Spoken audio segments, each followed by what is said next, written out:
Hello, my name is Isna Hidayatul Lestari, NPM 233160556 from the study program Computer Engineering. Here I will explain about definition, basics, and how to use empathy maps. Next, definition of empathy maps. An empathy maps is an illustration that depicts the relationship between the product, creator, and the user. It is used to understand the user feelings, thoughts, and needs. Maksudnya dari definisi itu adalah peta empati adalah ilustrasi yang menggambarkan hubungan antara pembuat produk dan pembeli. Ini digunakan untuk memahami perasaan, pikiran, dan kebutuhan pengguna.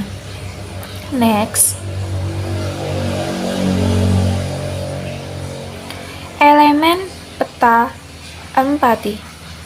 Things atau pikiran. Identifikasi pikiran dan pendapat pengguna tentang produk. Kemudian, feels atau perasaan. Berkaitan dengan emosi, perasaan, dan reaksi pengguna terhadap produk. Kemudian, size atau ucapan. Apa yang dikatakan oleh pengguna dalam wawancara? Do's atau tindakan, yaitu identifikasi apa yang dilakukan pengguna ketika menggunakan produk. Yang terakhir, hear, yaitu dengar. Apa yang didengar oleh pengguna. Next, cara membuat peta empati. Yang pertama yaitu tentukan fokus dan tujuan. Dengan menetapkan fokus dan tujuan untuk memberikan gambaran terkait user persona. Yang kedua yaitu buat pertanyaan. Dengan cara berikan pertanyaan yang berkaitan dengan persepsi pelanggan atas produk yang Anda tawarkan. Dan yang ketiga yaitu identifikasi elemen. Dengan cara identifikasi pikiran, perasaan, ucapan, tindakan, dan apa yang didengar oleh pengguna. Dan yang terakhir yaitu isi kuadran, yaitu isi kuadran dengan jawaban dari pertanyaan yang telah ditanyakan. Next, benefit of using empathy maps. Help is design thinking process. Identifies user needs and desires. Creates a satisfying user experience. Avoids incorrect assumption in meeting user needs. Identifies improvement opportunity.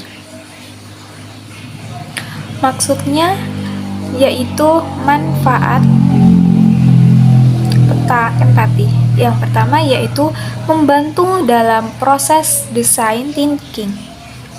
Yang kedua, mengidentifikasi kebutuhan dan keinginan pelanggan. Yang ketiga yaitu menciptakan pengalaman pengguna yang memuaskan. Yang keempat, menghindari asumsi yang salah dalam memenuhi kebutuhan pengguna. Dan yang terakhir, mengidentifikasi peluang perbaikan. Next, tips membuat peta empati. Yang pertama yaitu perbarui secara berkala, yaitu peta ini juga penting untuk diupdate secara berkala karena kebutuhan pengguna akan terus berubasi strategi. Dan yang kedua, gunakan pertanyaan yang spesifik. Gunakan pertanyaan yang spesifik untuk mendapatkan jawaban yang akurat dan mendalam tentang pengguna. Nah, kesimpulannya yaitu peta empati adalah alat yang sangat berguna dalam memahami pengguna dan menciptakan pengalaman pengguna yang memuaskan. Dengan menggunakan peta empati, Anda dapat mengidentifikasi kebutuhan dan keinginan pelanggan secara lebih akurat dan mendalam, sehingga dapat meningkatkan kualitas produk dan meningkatkan kepuasan pengguna. Dengan struktur dan konten di atas, Anda dapat membuat mungkin sekian dari saya akhiri. Wassalamualaikum warahmatullahi wabarakatuh.